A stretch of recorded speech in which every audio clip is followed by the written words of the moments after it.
Հիմա էլ ասում եմ, ըլնելու է պատերազմ սեպտեմբերին ու աղետաբեր պատերազմ, եթե քաղաքացիական պայմանագիր կուսակցությունը սահմանադրական մեծամասնություն չեմ ասում ընտրություններում Հասկանում եք ժողովուրդ ջան, Նիկոլը չի ասել, որ եթե ինքը չընտրվի, ապա մոտակա տարիների ընթացքում էսկալացիայի հավանականությունը կարող է աճել։ Չէ, ինքը ասել է, որ սեպտեմբերին լինելու է պատերազմ, եթե իրան 67% չտանք։ Ընդ որում, եթե հանկարծ էլ չաշխատեց, ասել է օրը, ժամը, որ հավաստի թվա է, էլի։ Այս ոտի վրա սուտա հորինը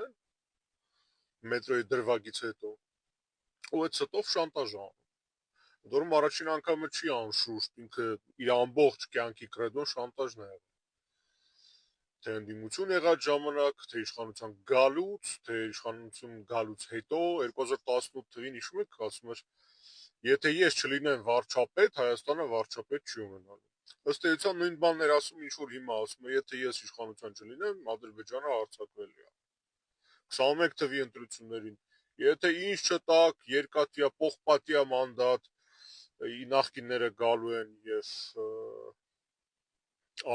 պատերազմ լինելու։ Նույն շանտաժը։ Հիմա շարունակում է շանտաժ անել։ Ինչ չընտրեք, ձեզ փուռը կտամ։ Ձեր երեխեքին անիմաստ կզոհաբերեմ, այնպես ոնց որ արեցի Արցախ։ Ընդորում հետաքրքիր է, որ ինքը քաղաքական օրակարգում Քոչարյանին պահում է նույն բանի համար։ Եվ Քոչարյանն էլ է շանտաժով զբաղված։ Քոչարյանն ասում է, մենակ ես կարամ ձեզ փրկեմ ժողովուրդ, ուրիշ ոչ մեկ։ Մենակ ես կարամ Ռուսաստանի հետ հարաբերությունները կարգավորեմ։ Մենակ ես ՀԱՊԿ-ի հետ հետաքրքիր է, որ ամեն անգամ երբ Քոչարյանը խոսում է, որ մենակ ինքը կարա ՀԱՊԿ-ի շրջանակներում հարաբերությունները կարգավորի, Մարիա Զախարովան դուսա գալի է ելույթ ամենում, ասում է ՀԱՊԿ-ի հետ Հայաստանը ոչ մի խնդիր չունի, բոլոր փաստաթղթերին կողմ է քվեարկում, ընդամենը չի մասնակցում նիստերին, որովհետև ներքին խնդիրներ ունեն։ Ներքին, մեր Հայաստանյան։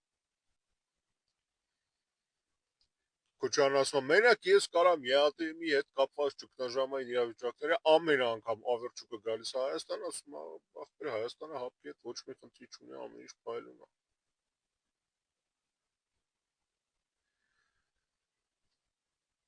Պուտինի ընկեր Քոչարյանն է կարող մենակ փրկի։